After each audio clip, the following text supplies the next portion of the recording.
This is a reading from the Mystical City of God, the Conception, by Venerable Mary of Agreda. Chapter 9. The rest of the 12th chapter of the Apocalypse is explained. 106. And there was a great battle in heaven. Michael and his angels fought with the dragon, and the dragon fought and his angels. When the Lord had manifested these things to the good and to the bad angels, the holy prince Michael and his companions, with the permission of God, gave battle to the dragon and his followers. It was a wonderful battle, for it was fought with the understanding and the will. Saint Michael, burning with zeal for the honor of God and armed with divine power and with his own humility, resisted the arrogant pride of the dragon, saying, "Worthy is the highest of honor, praise, and reverence, and of being loved, feared, and obeyed by all creation. He is mighty to work whatever he desires. He that is increate and without dependence on any other being cannot seek anything that is not most just. To us he gave grace such as we have, creating us and forming us out of nothing. He can create other beings, as many and in what manner he pleases. It is reasonable that we, submissive and prostrate in his presence, adore his majesty and kingly grandeur. Come then, ye angels, follow me. Let us adore him, and extol his admirable and secret judgments, his most perfect and holy works. God is most exalted and above all creatures, and he would not be the most high if he could attain or comprehend his great work, if we could attain or comprehend his great works. Infinite he is in wisdom and goodness, rich in the treasures of his benefits. As Lord of all and needing none, he can distribute them to whomsoever he wishes, and he cannot err in the selection. He can love and confer his favor to whomsoever he chooses, and he can love whom he likes. He can raise up, create, and enrich according as it is his good pleasure. In all things he will be wise, holy, and irresistible. Let us adore and thank him for the wonderful work of the Incarnation, which he has decreed, and for his favors to his people, and for its restoration to grace after its fall. Let us adore this person, endowed with the human and the divine nature. Let us reverence it and accept it as our head. Let us confess that he is worthy of all glory, praise, and magnificence. And as the author of grace, let us give him glory and acknowledge his power and divinity. 107. With such arms, Saint Michael and his angels gave battle, fighting as it were with the powerful rays of truth, against the dragon and his followers, who on their hand made use of blasphemies. But Lucifer, at the sight of the holy prince, not being able to resist, was torn with interior rage, and sought to fly from his torments. It was the will of God, however, that he should not only be punished, but also conquered, in order that by his fall he might know the truth and power of God. Nevertheless he blasphemed and cried out, "Unjust is God in raising the human nature above the angelic. I am the most exalted and beautiful angel, and the triumph belongs to me. It is I who am to place my throne above the stars, and who shall be like unto the highest. I will subject myself to no one of an inferior nature, and I will not consent that anyone take precedence of me, or be greater than I." In the same way spoke the apostate followers of Lucifer.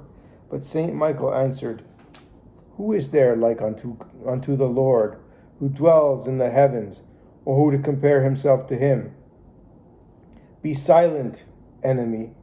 Cease thy dreadful blasphemies, and since iniquity has taken possession of thee, depart from our midst, wretch, and be hurled in thy blind ignorance and wickedness into the dark night and chaos of the infernal pains. But let us, O spirits of the Lord, honor and reverence this blessed woman who is to give human flesh to the eternal Word, and let us recognize her as our Queen and Lady."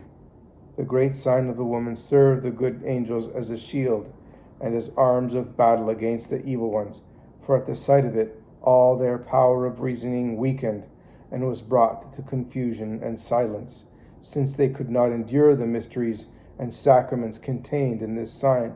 And just as by divine power this mysterious sign appeared, so also now the other figure, or sign of the dragon appeared, in order that thus transformed he might be ignominiously hurled from heaven, amid the fright and terror of his followers, and amid the astonishment of the holy angels.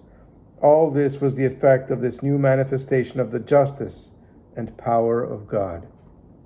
109. It is difficult to describe in words what passed in that memorable battle, since there is such a wide difference between our conceptions, founded on material objects, and those which would be appropriate to the nature and operations of such great spirits as these angels.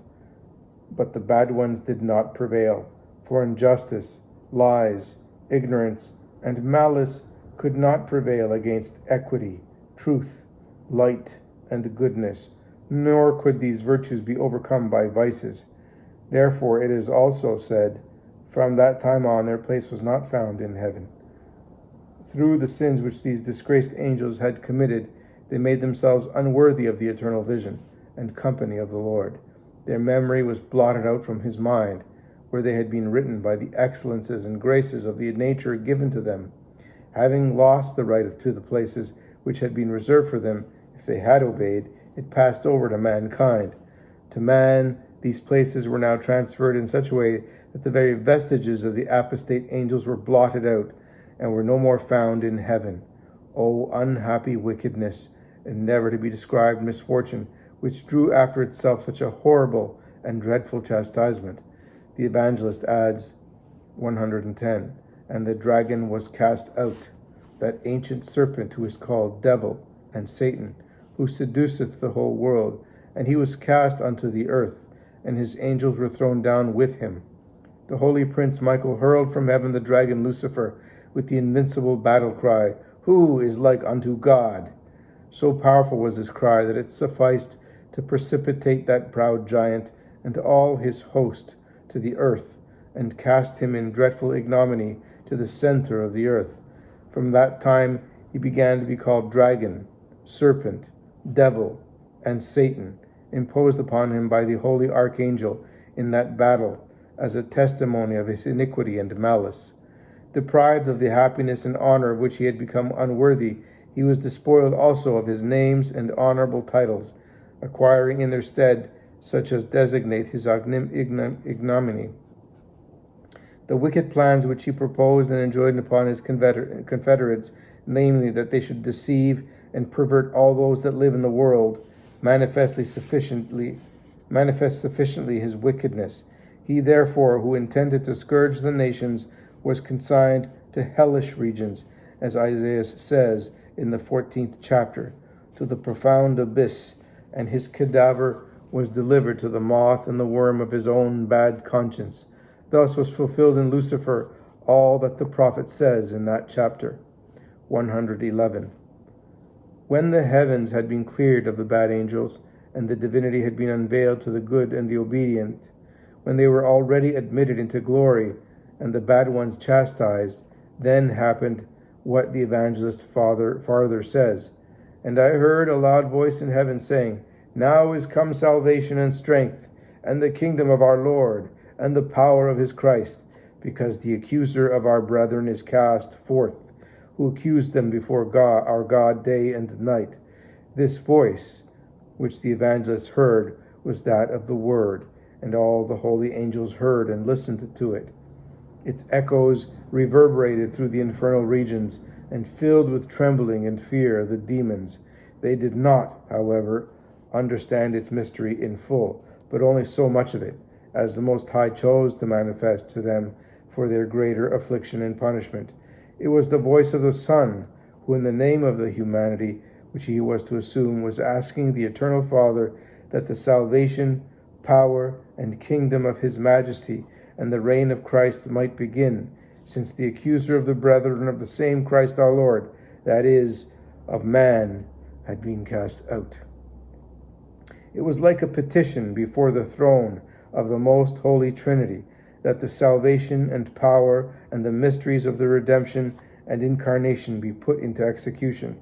He asked that it be done so much the sooner as Lucifer, being filled with fury, envy, and wrath against the human nature, which the Word was to assume, was now infesting the earth. full of love and compassion. The Word calls men his brethren. Lucifer is said to accuse them day and night, because both during the day in which he still enjoyed divine grace, in the presence of the eternal Father and of the Holy Trinity, he belittled us in his pride, and much more, in the night of his own darkness and of our fall, he pursues us unceasingly with slander and persecution.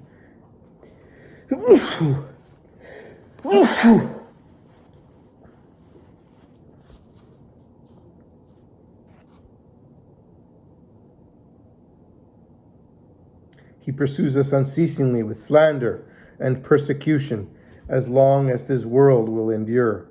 The Word calls the works and mysteries of the Incarnation and his death virtue, power, and reign, because in them all these really had their beginning, and in them was manifested his great virtue and power against Lucifer. 112. This was the first time in which the Word in the name of his humanity interceded for men before the divinity, and in which, according to our mode of conceiving such things, the Eternal Father conferred with the other persons of the Blessed Trinity in regard to this petition. He also partly revealed to the holy angels the decree of this divine consistory, saying in regard to the sacraments resolved upon, Lucifer has raised the banner of pride and sin, and will persecute with all his malice the whole human race. With cunning he will pervert many men, availing himself of their own passions for their destruction. In the blindness of sin and vice, men will prevaricate, heedless of danger, but his lying pride, his sins and vices are infinitely distant from our nature and wishes. We will therefore bring out the triumph of virtue and sanctity. For this purpose, the second person will assume human nature. He will exalt and teach humility, obedience, and all the virtues, and thus will secure the salvation of mortals. Being true God, he will become humble and submissive. He will be the just man, the model and teacher of all virtues. These alone shall be accredited before our tribunal, and shall always triumph over vices. We will raise up the lowly and humble, the proud. Matthew chapter 11, verse 28. We will make labors and endurance praiseworthy in our sight. We resolve to help the afflicted and the sorrowful.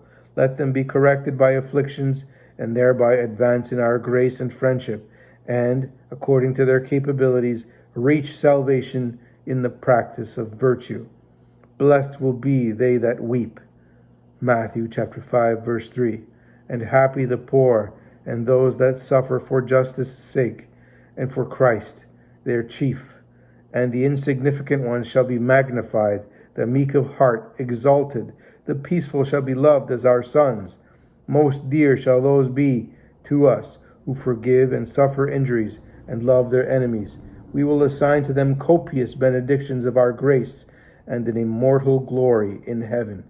Our only begotten will put in practice these decrees, and those that follow him shall be our chosen ones, our cherished ones. They shall be refreshed and rewarded by us. Their good works shall be engendered in our own mind, which is the first cause of all virtue. We give permission to the bad ones to oppress the good, thus helping them to gain the crown, while for themselves they increase the punishment. Let there be scandals. Matthew chapter 18, verse 7. For the common good, and unhappy be those that cause them, and blessed they that are approved by them. The vain and the proud will afflict and despise the humble. The great and the powerful will oppress the lowly and abject ones. They will give benediction instead of curses. 1 Corinthians chapter 4, verse 12. While they are pilgrims, they shall be rejected by men, but afterwards they shall be ranked with the angelic spirits, our sons, and they will enjoy the seats and crowns which the unfortunate and unhappy apostates have lost. The stubborn and the proud shall be condemned to eternal death, where they will recognize their foolish proceedings and their perverseness. 113. In order that all may have a true model and superabundant grace, if they wish to use it, the Son will descend, capable of suffering, and as a Redeemer, he shall save men whom Lucifer defrauded of their happy state, and he shall raise them up through his infinite merits. We have resolved and determined upon the salvation of men through a Redeemer and Teacher, who shall be able to propitiate and to teach, who shall be born and live poor, shall die despised, condemned by men to a most ignominious and frightful death, who shall be esteemed a sinner and a criminal, and yet shall satisfy our justice for the guilt of sin. On account of his foreseen merits, we will show mercy and kindness. All will understand that those who are humble and peaceful, those that practice virtue, that suffer and yet forgive, are the followers of Christ and our sons. Nobody will be capable of entering by his own free will into our kingdom unless he denies himself and, taking up his cross, follows his chief and master. Matthew chapter 10, verse 22. Our kingdom shall be composed of the perfect, who have legitimately labored and fought, persevering to the end. These will take part in the reign of our Christ, now begun and determined upon. For the accuser of his brethren has been cast down. The triumph of Christ is secured. To him belong exaltations and glory, since he is to wash and purify men with his blood. Therefore, only he shall be worthy to open the book of the law of grace. Apocalypse chapter 5, verse 9. He is the way, the light, the truth, and the life. John chapter 14, verse 6. Through which men may come to me. He alone shall open the gates of heaven. He shall be the mediator, 1 Timothy chapter 2, verse 5, and the advocate of mortals. In him they will have a father, a brother, 1 John chapter 2, verse 1, and protector, after having been freed from their accuser and persecutor.